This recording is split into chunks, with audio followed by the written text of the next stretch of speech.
Sorry kap, Hansa kap. So ready na kami at pupunta na kami ng Hotel Ambassador para mag-check-in. Medyo nagmamadali na, so let's go. Let's go.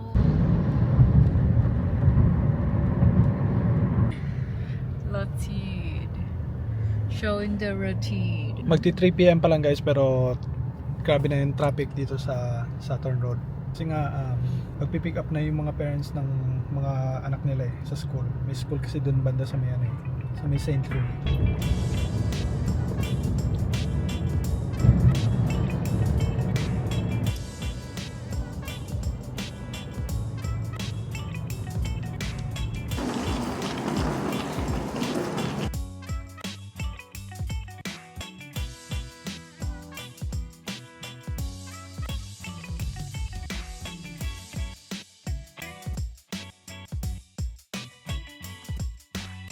Twenty-third floor. 2, 3, 8, 8. It's you.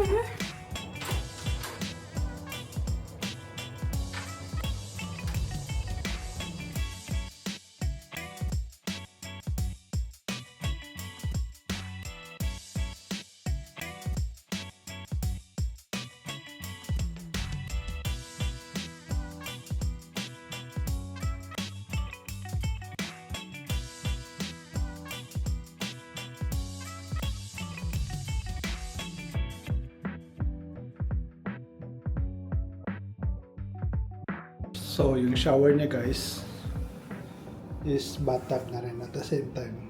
Hindi siya yung typical na shower room na may separation. Which is nice I guess for some people, pero some people siguro ayaw nila yung ganito. May basic amenities like toothpaste, towels, cotton bud, shower cup, hair dryer, shampoo and soap, body soap is nandyan. In my opinion, medyo may kaliitan yung bathroom nila, pero I think that's all you need. Unless na super laki mo talaga, di ba?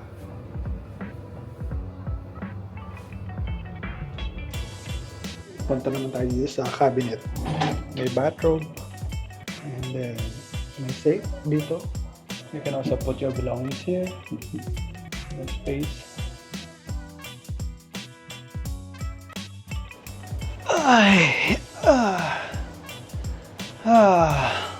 So magpapahinga lang muna kami ng konti guys, and then maghahanap kami ng restaurant na makakainan for dinner. Actually wala pa sa plano kasi hindi ko alam kung saan kami kakain. But yeah, siguro sa Terminal 21 lang kasi malapit lang kami, nasa Nana kami. Or kung gusto namin medyo malayo-layo, either pumunta kami ng Central Embassy doon sa may Pronchit or Central World. And then yun, papamassage din mamaya pagkatapos. Heading out for dinner.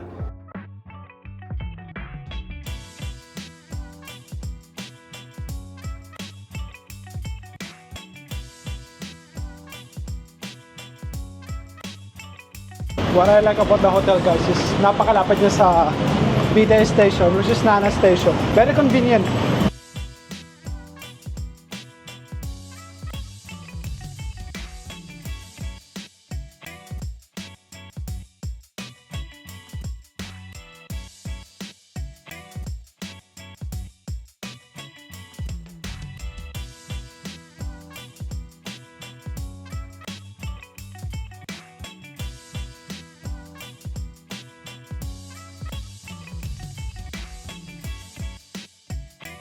So nandito kami ngayon guys sa Quezon Amarin kasi nga pupunta kami ng Dobros, siya ba? Yeah. Kasi kakain kami ng pizza doon. If they can mix, it would be good.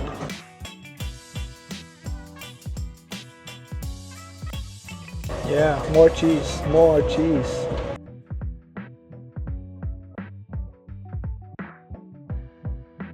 At so yun nga guys, nandito kami ngayon sa Dobros kasi isa to sa mga nakita namin sa TikTok. Marami silang branch. Actually, meron din dun sa may Asok, sa may Terminal 21. Pero dito kami pumunta sa may Quezon.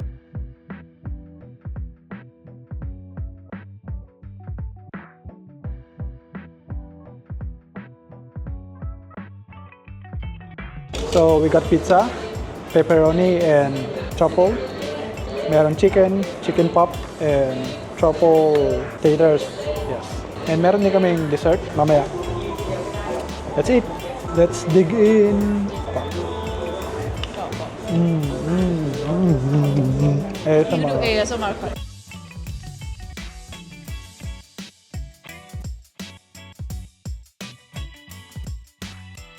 Very crispy. Yeah.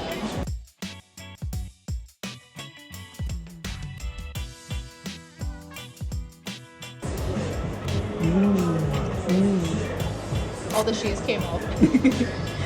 You ate all the cheese in one go. Yeah, this is real pizza place, in my opinion. Or you can tell from the, The crust. yes, it's soft. And then ตรงเนี้ยมันจะกรอบๆ It's crispy. เมื่อกี้มันได้ใส่ซอสแต่อร่อยนะ Did you put sauce? I tried both. I tried with sauce and without sauce. And it's both good.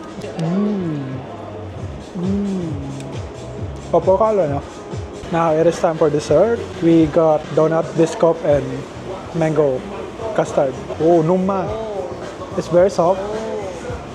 Ooh. Ooh. Oh no. มันจะ It's gonna be a little bit messy, but yeah. อาติงกับปะตินระวังนะ ระวังเลอะนะ ระวังเลอะเสื้อ ใช่ โอ้หอมบิสกอตมากเลย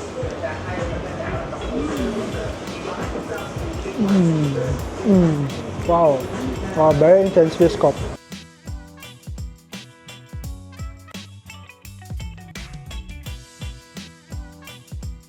Yeah, that is for you.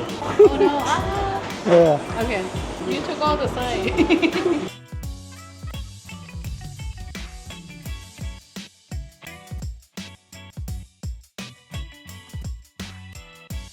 Wow, grabe. That was a big meal. Hindi to sponsor guys, pero 9 out of 10 yung pizza nila. And the rest is also good. So nandito kami ngayon guys sa Central Chitlom. Papunta doon sa Central Embassy para puntahan at ma-experience yung Christmas tunnel na sikat ngayon dito sa Thailand. Actually, sikat siya every year kapag may Christmas decoration. So tara, papakita namin sa iyo kung gaano kaganda.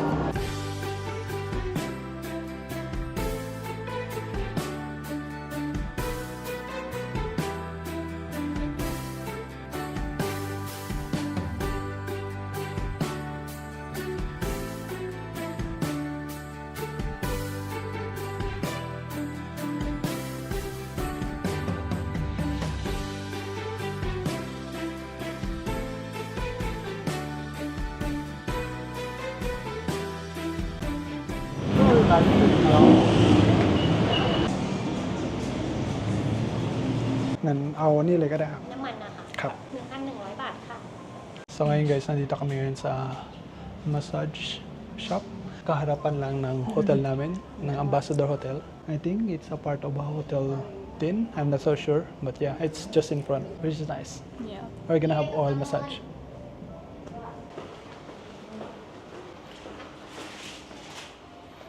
Okay ค่ะ Mister you take out everything and put here Okay.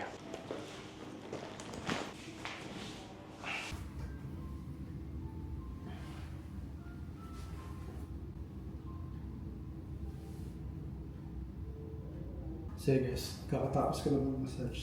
It was all massage and I like it. The only thing I don't like about this is yung kailangan magubad and then naka-breathe ka lang. Yeah, feel better.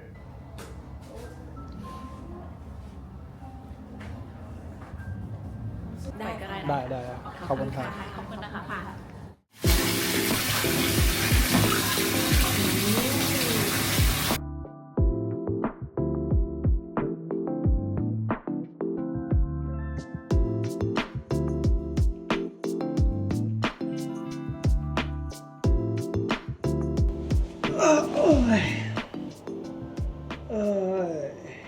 Finally. Bali, one night nga lang pala kami dito sa hotel na to guys. And then bukas, breakfast, and then check out, and then magka-coffee hopping kami, siguro isa, dalawa, and then early dinner, and then go back home. So yeah, kita-kits tayo bukas guys. Good night.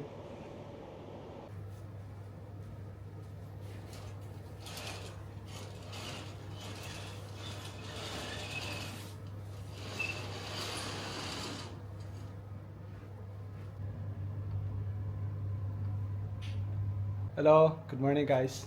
So yeah, kakagising na namin. And pupunta na kami sa baba para mag-breakfast. Tara, samahan niyo kami. 10 feet past.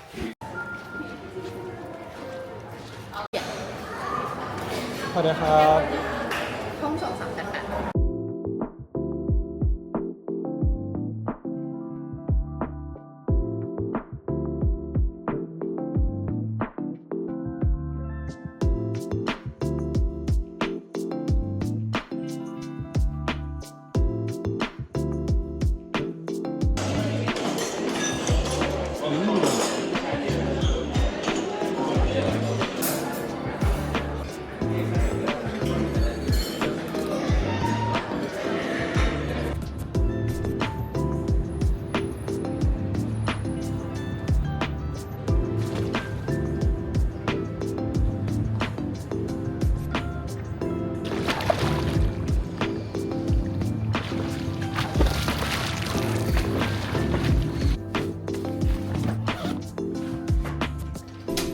So everything is packed and we're almost ready to check out, guys. Bale, may pupuntahan nga pala kaming restaurant or cafe and doon kami magla-lunch or early dinner. Depende kung anong oras kami makakarating. So yeah, kita-kits tayo doon, guys. Goodbye. Check out. Okay, everything alright ค่ะ Thank you so much ขอบคุณค่ะ Thank you. ขอบคุณครับ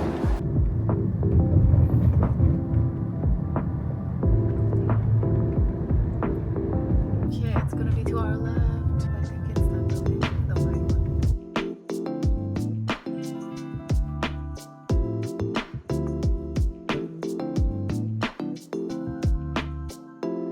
So hey guys, nandito nga pala kami ngayon sa Theory. Isa tong tea house malapit dito sa Saturn, which is on the way lang din papunta sa amin. So we were actually planning to go to Casnas, kaso the funny thing is hindi namin siya na-check, kaya pagpunta namin doon, sarado pala. So kaya kami nandito ngayon. You're pretty.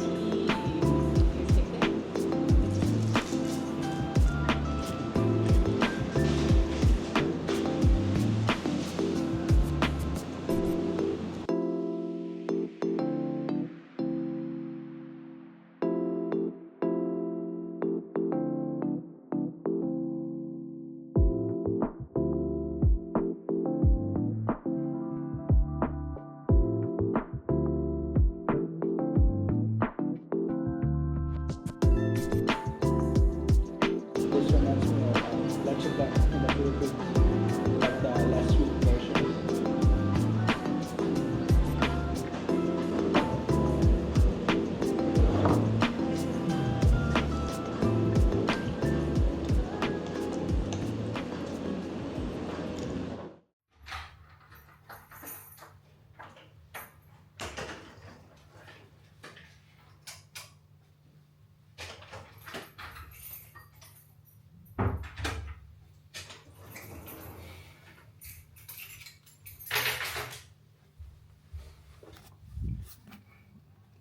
Back to reality na naman, guys. Pero at least may energy na ako para maglinis ng bahay at gawin yung mga bagay na dapat kong gawin. Kumbaga, nakapag-recharge na ba? This one day staycation really made me feel so much better talaga eh. Kasi to be honest guys, dati hindi ko siya na-appreciate. Kasi yung mindset ko dati is, nasa Bangkok naman ako, so bakit pa ako magbabayad ng extra for accommodation, di ba? But then, na-realize ko na, iba pala talaga no, dahil siguro tumatanda na ako, kaya mas na-appreciate ko yung mga bagay-bagay. Ewan ko lang kung ako lang pero it's just me kasi. Pero grabe, nawala talaga yung stress ko. I feel more relaxed. I stop thinking too much about work. And syempre, nakapag-spend din ng quality time with my girlfriend. Grabe kasi last week guys, sobrang dami ng trabaho. Like, nagtatrabaho kami day and night. 12 to 15 hours almost every day.